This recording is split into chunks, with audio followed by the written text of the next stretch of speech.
Welcome to Your Sleep Coach, the podcast dedicated to helping you reclaim your nights so you can live your best days. I'm your host, Devin Burke, best-selling author, TEDx speaker, and the founder of Sleep Science Academy. I help exhausted insomniacs fall asleep, stay asleep, and wake up energized using proven science-backed strategies and holistic coaching methods. So whether you're tired of tossing and turning or looking to optimize your rest for better health, you are in the right place. So each episode, we're going to dive into expert insights, practical tips, and real-life success stories to help you sleep deeply to live fully. No pills, no gimmicks, just the tools you need to create the sleep you deserve. So get ready to say goodbye to sleepless nights and hello to more peaceful, powerful, and present you. Let's dive in. Hey, it's Devin Burke, your coaching guide to getting a peaceful night's rest. And today I'm going to talk about a really important topic, which is how to work with stressful thoughts in the middle of the night. This is a very common thing, a very common pattern that people that have sleep maintenance insomnia experience. They wake up to use the restroom, or they just wake up because their body wakes them up, and then the mind starts to race. And they start to think about all the things in the past or the future that they're worried about. And next thing you know, the body's responding with cortisol and adrenaline, and you're up for the rest of the night, or you're just having a really hard time getting back to sleep.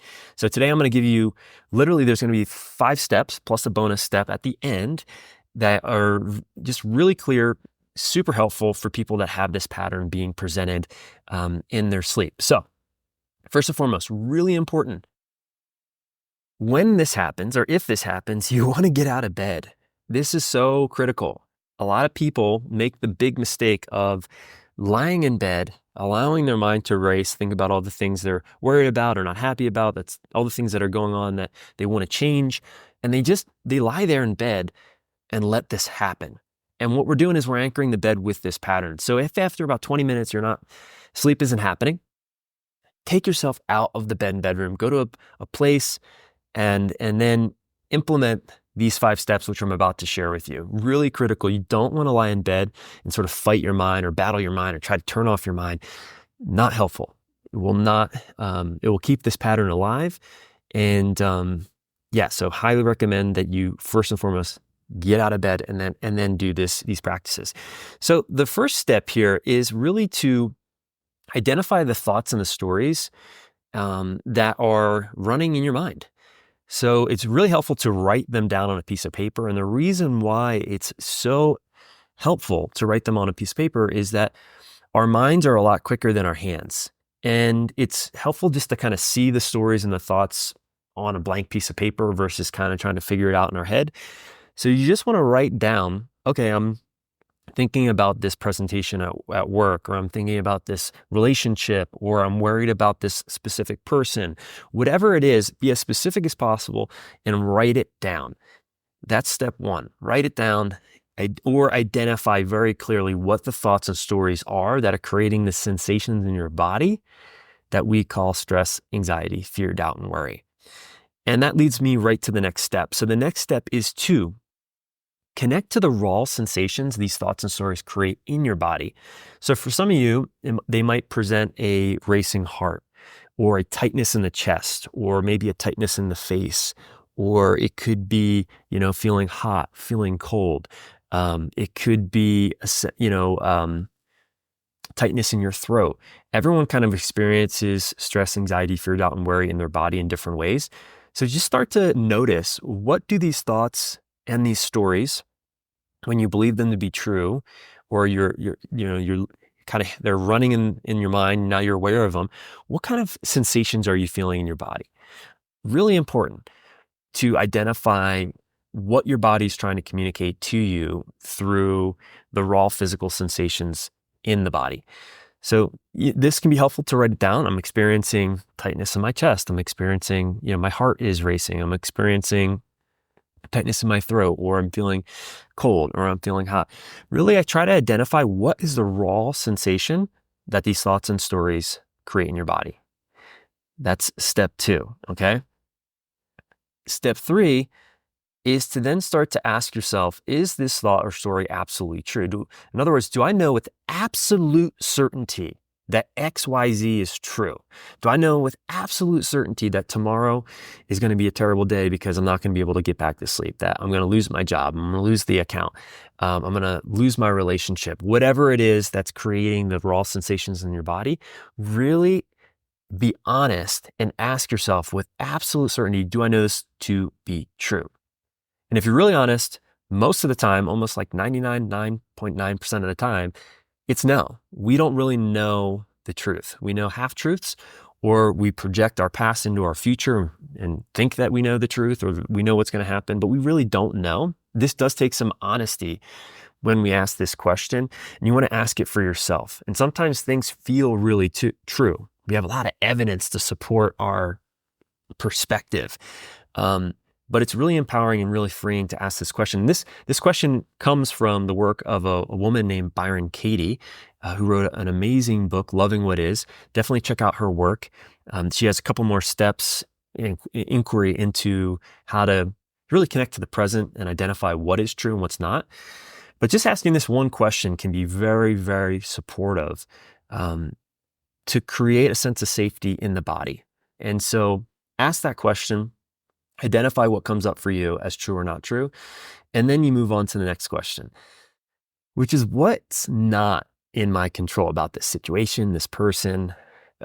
Really get clear and be honest about what's not in your control. And this can be a bit of a challenging step for people because most of the time, most of us, we're very confused about what's in our control and what's not in our control. And again, this takes some real honesty here. But when we really think about it, most of what we think is in our control is actually not. And when we realize that, we can start to let go, which is a key element to this whole process, is letting go. Because when we hold on so tight, it keeps this pattern alive. It keeps the mind trying to problem solve, trying to figure it out, keeps the body in fight or flight. And that's really the last thing we want happening in the middle of the night. We want to try and break that pattern. So the next step here is then to connect to what's in my control about this situation or this person or whatever it is that the thoughts and the stories that you came up with that were creating the sensations in your body.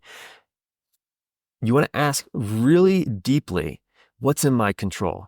And there shouldn't be a my there, it's just a my. There's just one my here. But you want to ask, what is in my control? And really, if you really ask this question, what's in your control is how you respond, what you make it mean, and what behavior you have, which is how you respond. That's really what's all in the only thing that's in our control. And that can be a really freeing place to realize, okay, well, the story I'm telling myself about this person or this situation, the meaning I'm applying to it and what I do about it, that's all in my control, but that's really it. There's not much more that's in our control besides what I just mentioned there. And then this last question is a little bit of a bonus question, is what can I do to meet these thoughts or these stories with more understanding? And this is a really great question to journal on, because sometimes we're really surprised by the answers that come when we ask better questions. And this is a really good question to ask. And for you, you might be surprised what type of insight or clarity or idea comes from asking this question and really sitting with it. So the last step here is really to just repeat steps 1 through 5. You want to repeat steps 1 through 5, and you want to make this a practice. The more you practice working with difficult thoughts, the more you practice feeling and welcoming sensations, watching them come, watching them go, the more you uncouple a racing mind and fear, doubt, and worry emotions from your bed and bedroom, the easier it is for sleep to happen. And sleep happens when we get our mind and body out of the way of it happening. It's a natural process.